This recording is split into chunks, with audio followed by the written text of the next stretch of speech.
I have pointed my camera at something, interviewed someone, and savored a cold crafty somewhere in every state but one. This one, the 39th. Damn, that's really good. The home of rugby, not the English football, but the city considered to be the geographic center of the North American continent. This state, with ominous and vast dusty prairie lands, with regal fields of yellow, the birthplace to the sultry style of Peggy Lee, and famously recognized for some weird, dark, Oscar-nominated movie that I really can't recall the name. Oh yeah, you betcha. You know, the donuts down here are pretty good. Beer's also pretty tasty. Oh geez. Oh geez. You want to do a couple lines from Fargo, a couple North Dakota lines for us? We don't actually say that, you know. You betcha. Where are you from? North Dakota. That's where I be from. Absolutely, you betcha. Oh yeah, now I remember. Welcome to North Dakota.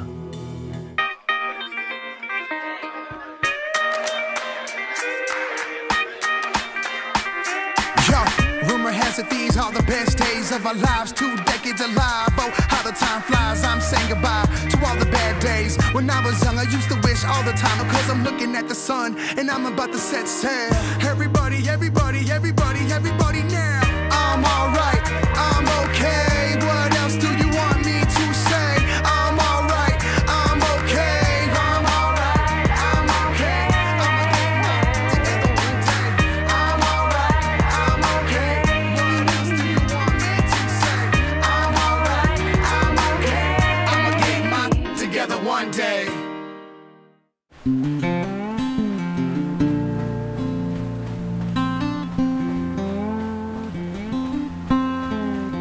96.5 The Fox, Bismarck Mandarin's Classic Rock, and Frank Gallo. We're here with Dave Sabbath. Hi. What's going on, man? We flew into Fargo at like 85 down, what is it, I-94? Dave Sabbath is on Generation Hops, which is a great show that they are filming right now for this weekend. We're actually in North Dakota for a week. Okay. And the show's about the emergence of craft beer, which is huge. And although it's in its infancy here in North Dakota, it's growing. And there's some great breweries, because I was here 2 weekends ago on a location scout and got to sample some great beer here. But it's more about community and culture, right? And so we're doing a lot of kind of fun, crazy stuff, including the Donut and Beer Festival tomorrow. But yeah, so we're ready to go. Yeah, I mean, it's a pretty interesting place, Bismarck Mandan. Well, I think the whole state really rocks out. And preparing for this show, I was figuring, okay, what can I do besides Bismarck and Fargo? So I wanted to figure out what was in between and on the outskirts. So we're going to be going to the Enchanted Highway with the scrap metal sculptures. Yeah, and at the end of it, there's a castle that serves beer, by the way. That's very cool. I like it. I like it here. I like it. You did all this research on this state. I mean, I just kind of, when I first got here a couple of years ago, I just tried to go to every bar. I mean, because when you go to a bar, you get an idea about the town. Yeah, that's a great plan of attack. And, you know, and who doesn't, like, you know, tell their soul over cold beer? That's true. Right.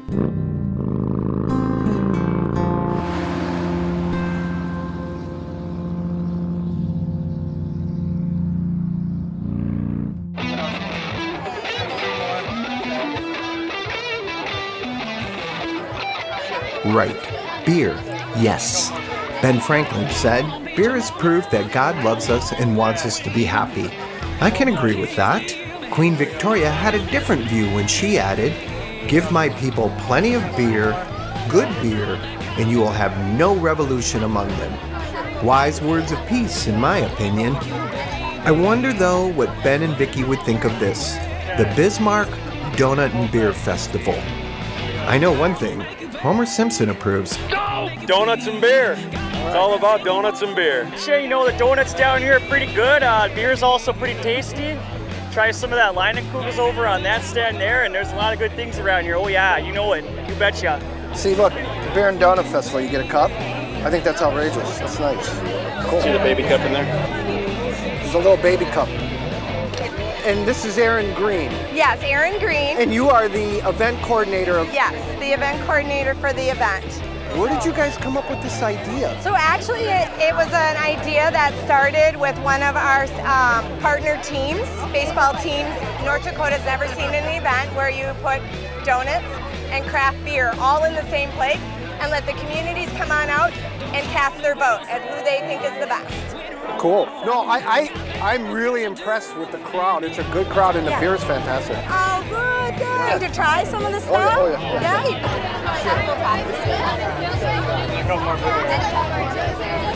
West Coast IPA. I'm in this slide. Tell me about your IPA.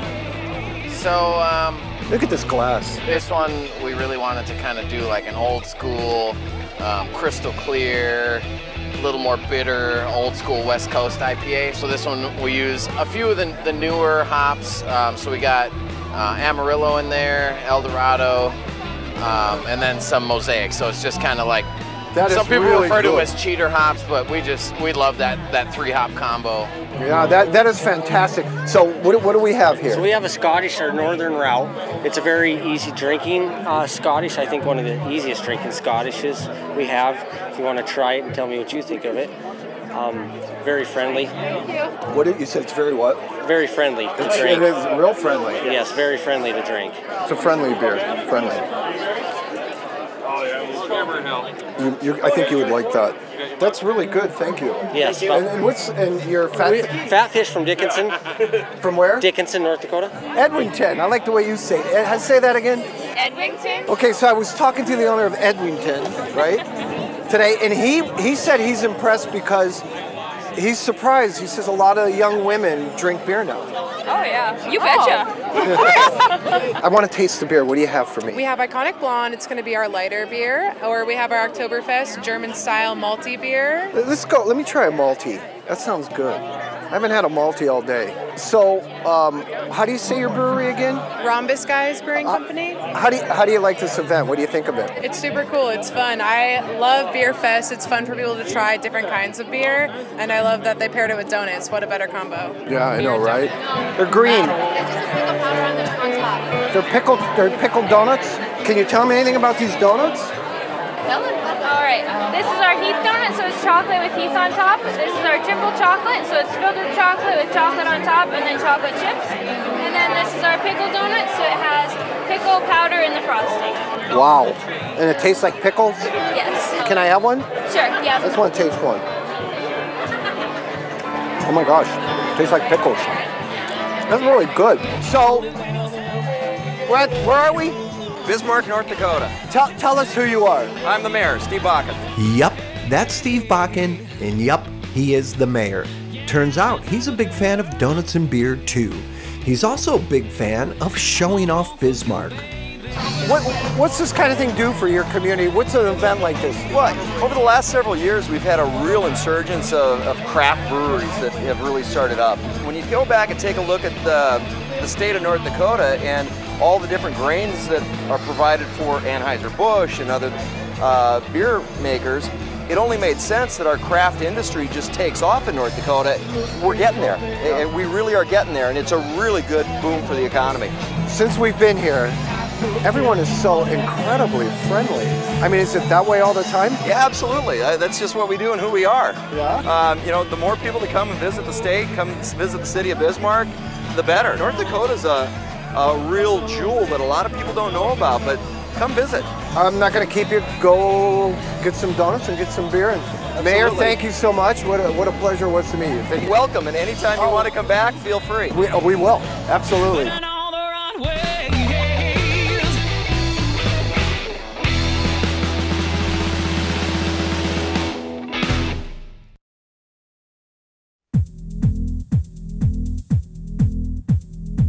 Body art, blue jeans, and hip-hop.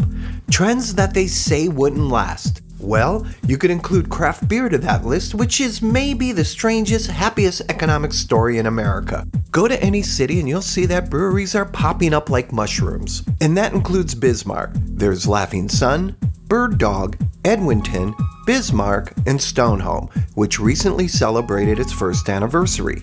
The perfect place to meet my friend Frank Gallo. Frank Gallo isn't from here, but has made Bismarck and afternoons at 96.5 The Fox his home. He's a classic guy doing classic rock during the classic hours of drive time. Like me, he's bald, Italian, talks with his hands, and really enjoys a great cold one. What do you have? I believe this is the brown ale. Wow. It is the Stone Castle. This is really good. What is this? Matahe. It's Matahe. Matahe. So this is your, for lack of a better term, your watering hole. Yeah, this is one of my home courts. Yeah. Definitely. Well, speaking of home courts, what is a guy from the Bronx doing in the Great White North? It's the radio thing. I mean, pretty much, the radio situation worked well. I've bounced around the country, and I realized this when I came out here. The noise level is down compared to being in New York. Like, the noise level is so high, whereas here you can relax and just kind of mellow out. You got the outdoors here. Everyone's really friendly. So who are your listeners? I feel my listeners are, God, Guns, in America.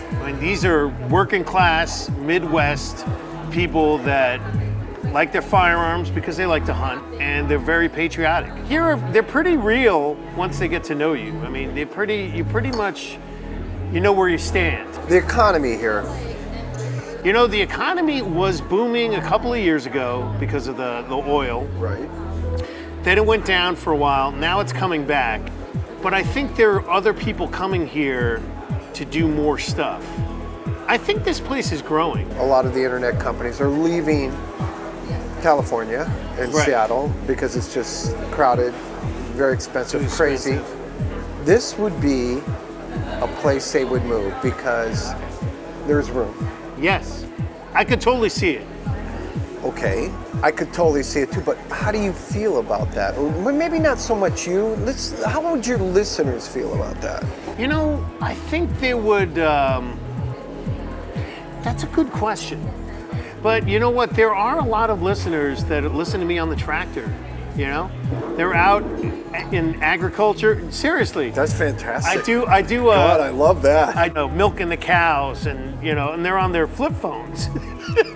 This radio station, most of these guys used to be farmers, or their family has a farm, and they know. Oh yeah, that's when the chickens are, about to lay their eggs. I'm like, all right. And there's a lot of cows around here. If you drive around, you'll see that. Horses and cows. 10 years from now, what is North Dakota? I think places like Bismarck 10 years from now, especially if they legalize, is probably like Denver, a cheaper version of Denver. It'll just explode. I think the music scene is budding here, and I think the music scene will explode. Just kind of look at it. This is the future, man.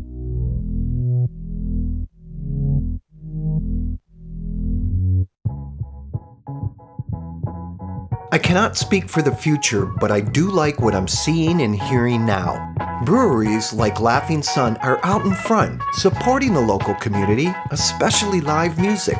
And the music scene is booming. In fact, much of the background music in this show comes from musicians with North Dakota ties, including Dee Mills, Jennifer Lynn in the Groove Revival, Kip G, The Last Echo, and this guy, who takes his name from a James Brown song. So, you're Cold Sweat. I am. You're a white guy with a beard. Yeah. There's a lot of white guys with beards in North Dakota. Oh yeah, it's kind of a thing. Yeah. Yeah. Yeah. You got to keep warm, in the winter months. But you're not. You're half Caucasian and you're half Panamanian.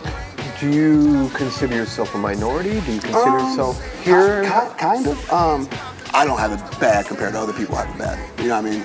Well, your music's amazing. Thank you. You're really, really talented. Appreciate that. What would you consider your music? Rap or hip hop or something completely different? Well, I would say like hip hop and rap are like hip hop is like the lifestyle, I would say, and rap is like what you do. How's it work in North Dakota? Because we're not New York, we're not Chicago. Right. I would say it's acceptable here. It's just not, at first it's kind of, people are like, what is he doing? Like, what is he talking about? in North Dakota, you can get by doing hip-hop music here just because if it's quality music, no matter what the genre is, people are gonna listen to it. They're gonna come out and enjoy it. Well, you're really good, and I appreciate the interview. And you're gonna play later? Yep, I'm gonna play here in a little bit, yeah. Well, thanks, man. Of course. All right.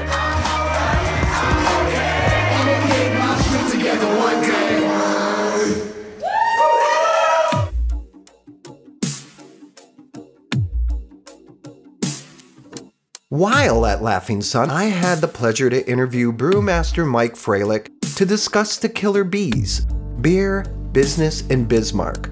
Mike is a pretty happy guy, just don't mess with his water. What, you ask? I know. I'll let him explain. Cheers. Cheers.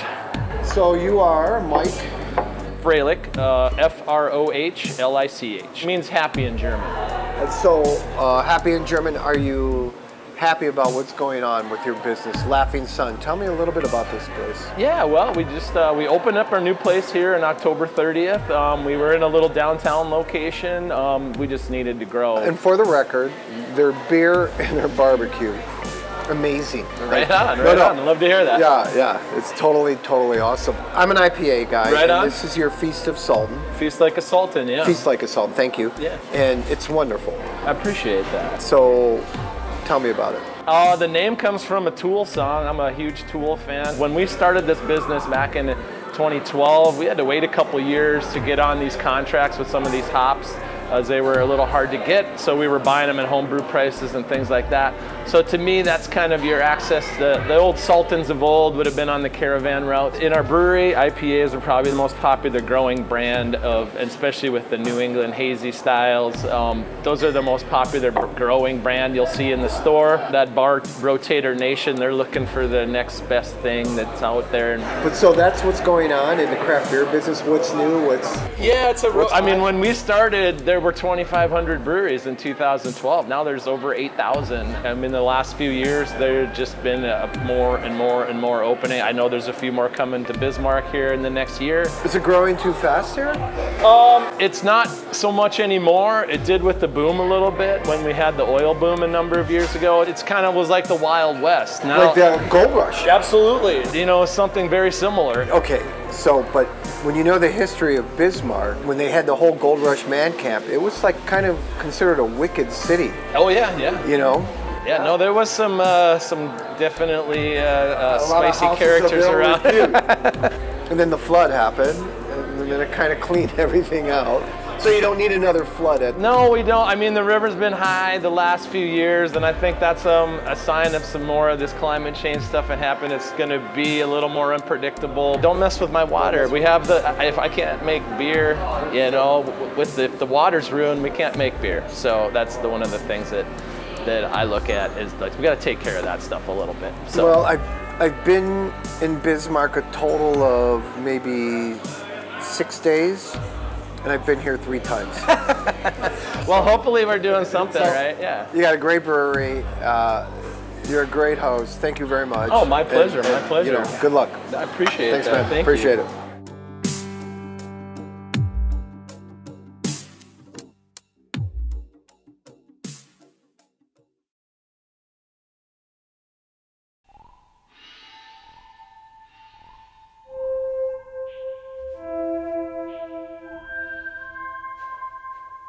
Morning in southwestern North Dakota, crisp. The sense of fall, splashed in gold. You're driving along, coffee nearby, and then you see this. Giant, majestic, scrap metal structures casting shadows on a no-numbered 2-lane highway. The Enchanted Highway, a 32-mile stretch of behemoth roadside art. All from the mind and hands of Gary Greff.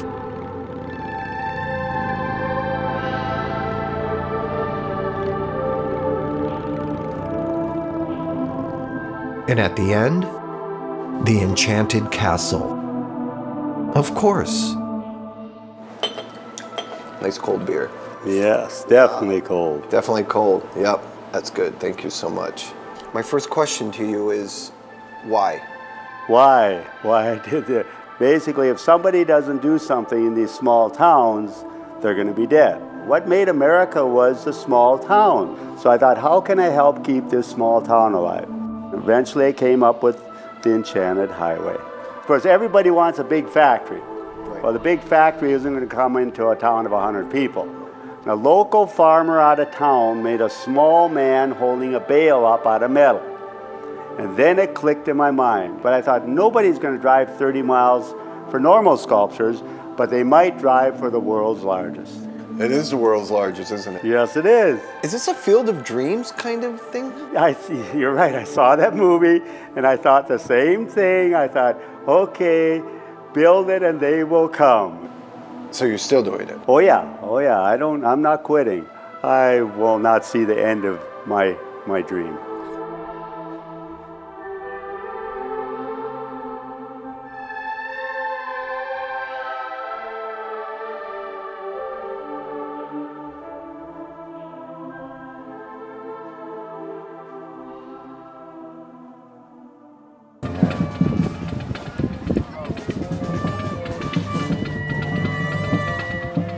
Back in Bismarck, I have a parade to catch.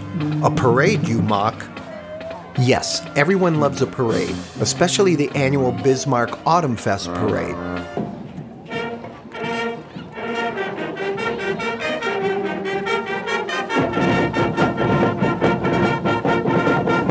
By the way, that long rectangular Art Deco of a building in the background, that just so happens to be the Capitol.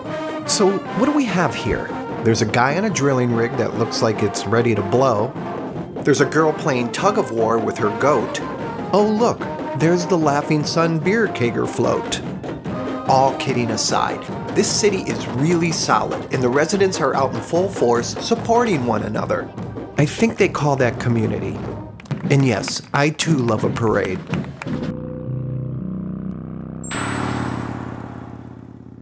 One can get a bit thirsty parading. I know I could use a cold one. Better yet, let's go with a flight. And where better than Edwinton Brewery, where we get a little history and a lot of hops from owner Dale Zimmerman. So tell me, Dale, what do I have here? So we have a pretty wide selection depending on the season. And in the summertime, we try to be light and fruity. We made a blueberry beer, and it was supposed to be a seasonal. It's turned out to be our #1 selling beer year-round. So our first beer that I have on the sample for you is our Brewberry beer, which is a blueberry wheat ale. Oh, wow.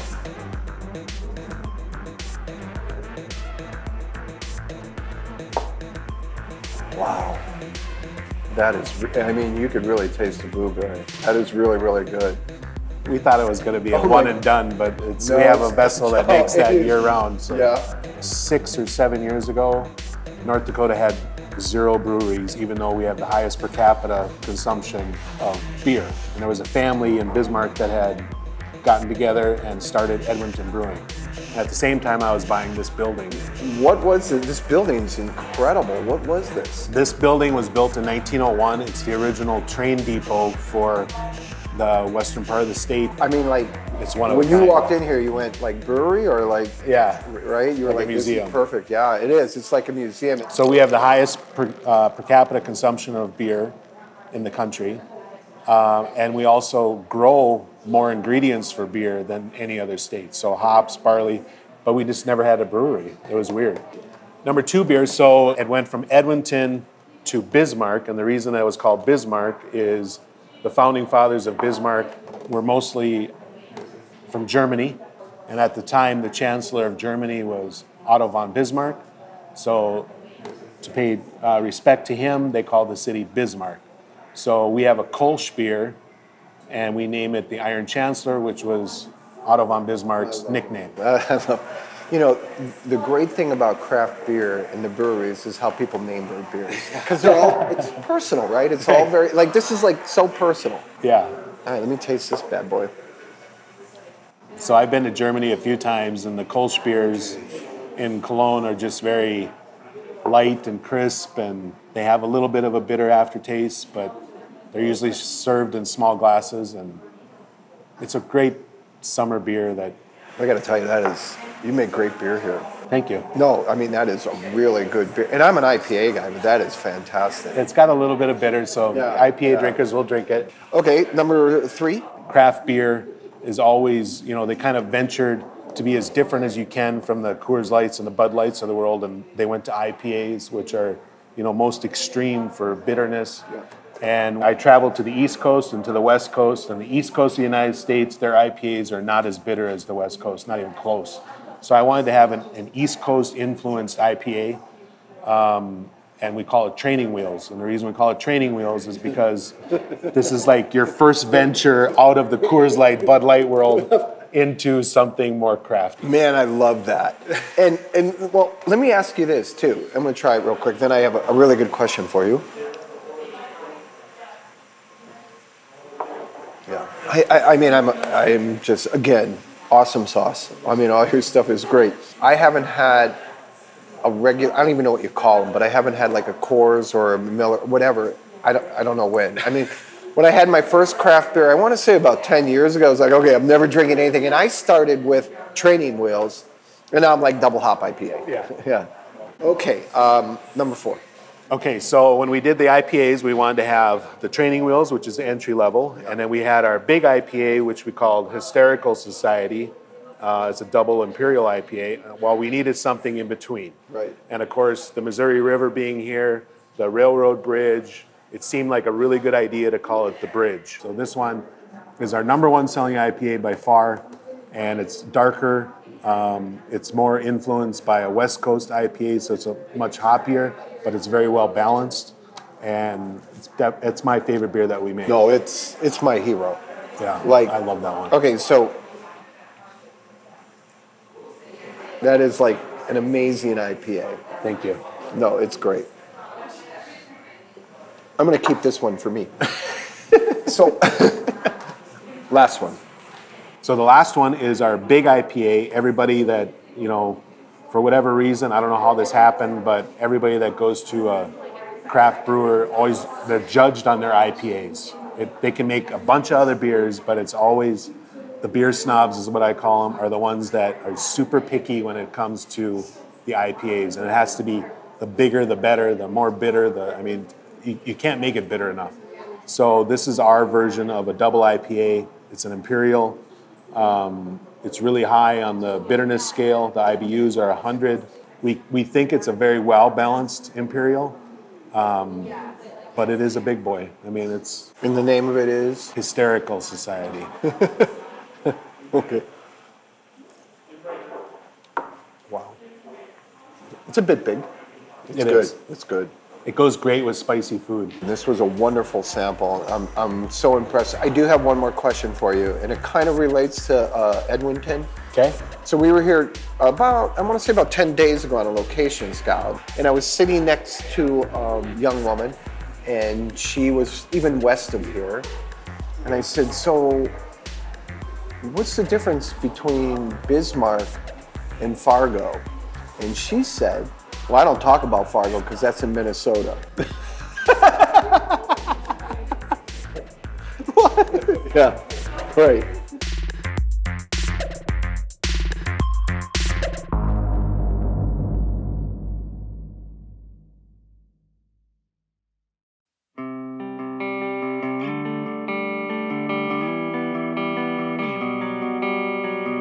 Yes, it's time. Time for the crew and I to head east to Minnesota to go see Fargo. But on the way, we make a very special stop. Schlitz presents Peggy Lee singing. Know the real joy of good living. Move up to quality. This is Wimbledon. If you're looking for the grassy tennis courts of the All England Club, well, you're not going to find it here.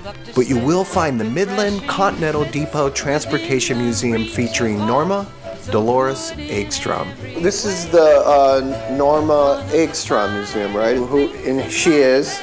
She is Peggy Lee. Peggy Lee. The famous jazz singer. With the sultry, sexy voice, right? Exactly. That's Mary Beth Orn, museum volunteer, gracious guide, and Peggy Lee historian. The treasure of it is Peggy Lee's father, or Norma Dolores Egstrom's father. Norma Dolores Egstrom, that's right. Yep. Right, I remember. She Her father was a railroad man all his life, and he worked for the Midland Continental Railroad.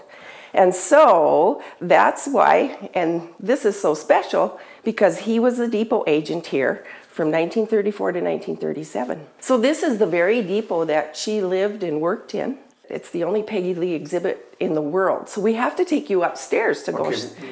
Why do you think she called herself Peggy Lee? Does anyone know? Yes, because she was given that name by one of the producers at WDAY, a radio station, that said Norma Dolores Eggstrom, doesn't sound like a stage name, gave her the name of Peggy Lee. Oh, how funny. So Peggy Lee actually scrubbed some of these stairs. Oh, really? Wow. She did, yes. Well, they're very clean still. That's her bedroom. Holy cow. So she actually... This is where she actually slept, yep. Wow. She was married a couple times, huh? 4. Yeah, she's pretty sultry. Yep. There's a painting that Peggy Lee did. Wow, so she was just uber talented. She was a singer, songwriter. She was even a sculptor. Oh, see, I was right. Peggy Lee was talented. Yep. There you go. Yeah. So I just kind of could pick this up and Would you like to hear Fever? That's always one of Yeah, my let me favorite hear ones. Fever. Yeah, that's pretty popular. Okay.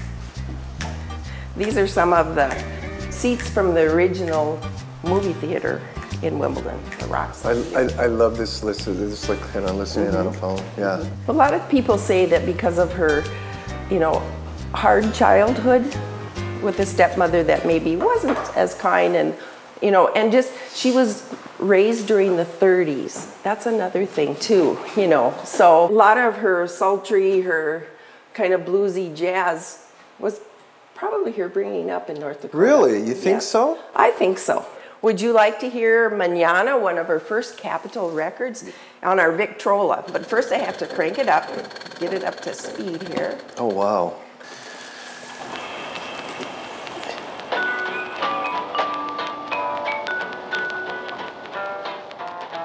This is one of her beautiful dresses. This is an amazing little museum. I mean, it's just so nice and tight and just well thought out. I think that's the one thing. It's well thought out and it's pretty comprehensive. Do you think growing up in Wimbledon, North Dakota shaped her?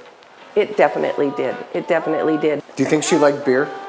Oh, I know she liked beer. Can't you see it's meant to be your top drawer? I want to take you to Father. I want to take you I'll remember you.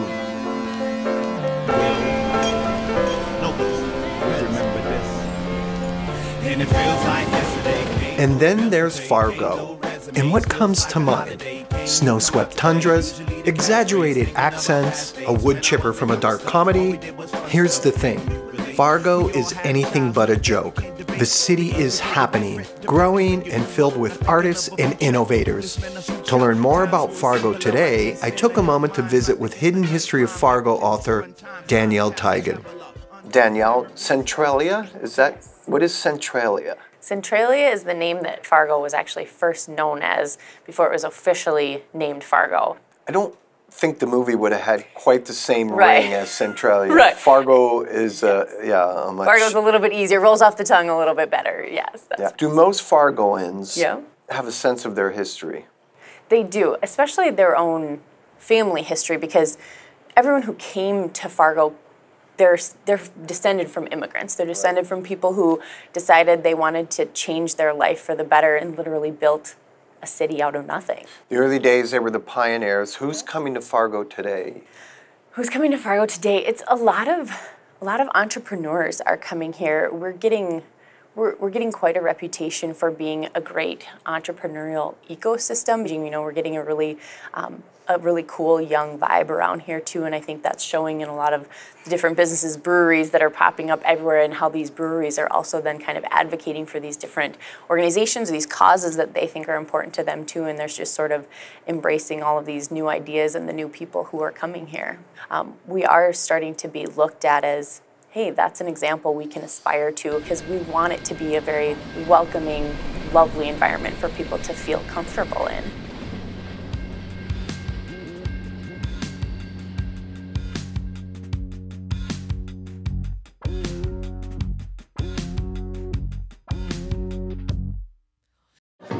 for not speaking plainly. It's not like the gate can pay me to scream out. You're a white boy. You're Filipino. Half, yeah. Yeah. What are you guys doing in North Dakota rapping? So say aloud, keep to the north, sway to the other side, the beaten horse, push through the board. On stage is Dee Mills, and sitting beside her for the interview and ultimately sharing the venue is Kip G. Both are from North Dakota, both dig the vibe of Junkyard Brewery, and both are very passionate about their music. What people want to hear, to feel alive. Like when I hear hip hop music, I feel alive, and it seems to like be my major connector to people, you know. I feel like such a loner, but then when I perform rap music, I feel connected to people.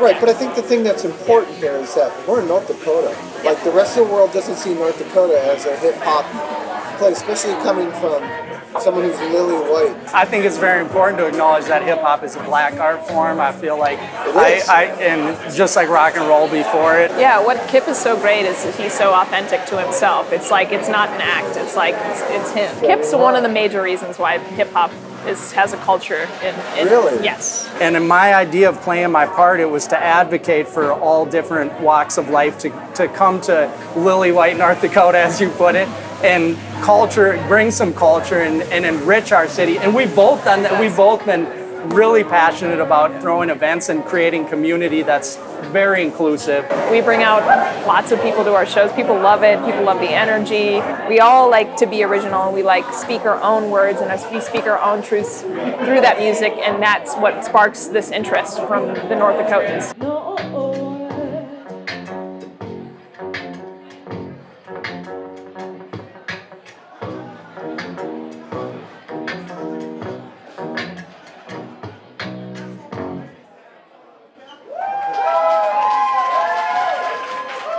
95.9 KRFF Radio Free Fargo. Travis Hopkins is the host of Sideshow on Radio Free Fargo. Falcon Gott is a talented filmmaker.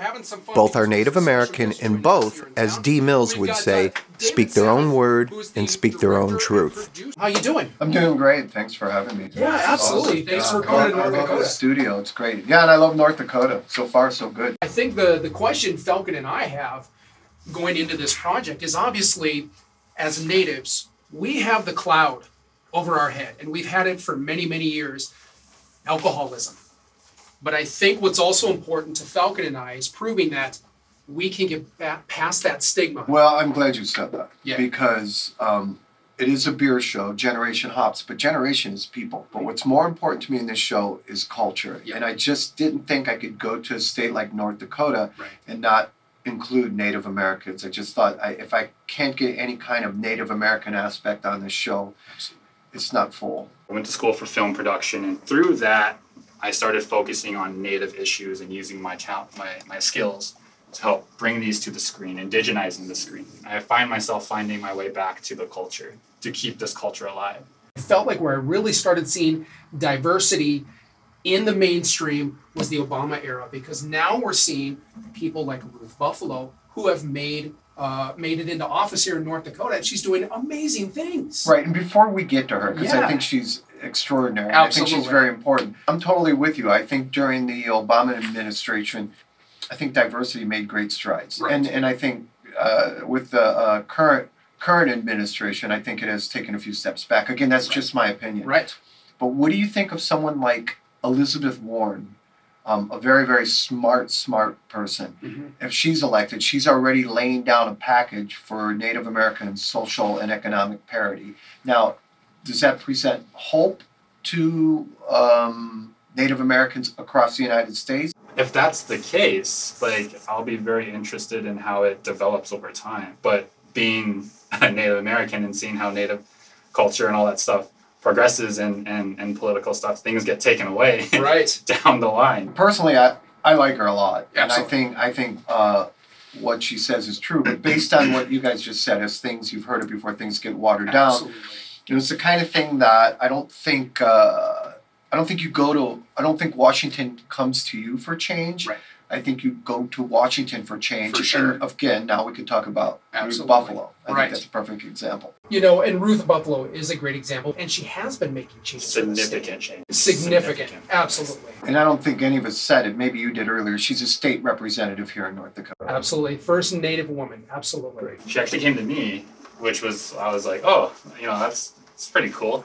And so she asked like if I was able to help with anything pertaining to my skills, like photography and filmmaking. And so I took photos for her, and I did like video updates that were related to like what she's doing in the community. Such a big role model, and just proud of her. Just Well, you should be proud of yourself as well. I mean, yeah. And so a lot of your films are culture based, is it? Yes, Native American strictly. Really? Yeah, 100%. Yeah, for the most part, yeah. Like there are a few things outside of it, but the more I develop in my career, it's going to be strictly for a native voice, native audience. That's fantastic, because I could see you someday being the voice, the filmmaker voice. You seem very passionate about it. Oh, by all means, because you know, just if I could just reach one person through my film about like, you know, identifying with it and relating to it and showing that there's like progress being made in any issue that's at hand, then I've done my job.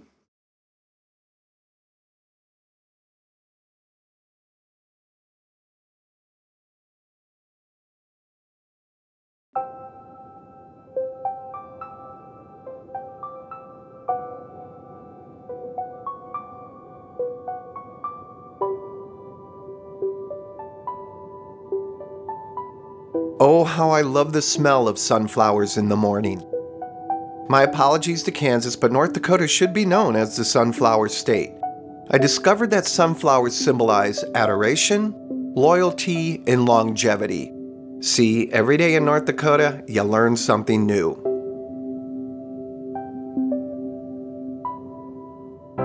So what have I learned during my visit to my last state? I'm not sure, but I can tell you what I find refreshing and remarkable. I find a lot of wide open spaces with very happy faces. I find beauty both natural and created. I find it's still a place where one's word is good. I find a lot of really cool, really creative, and really authentic people. And finally, I find a lot of damn good beer, which is always a bonus. I just may have saved the best for last.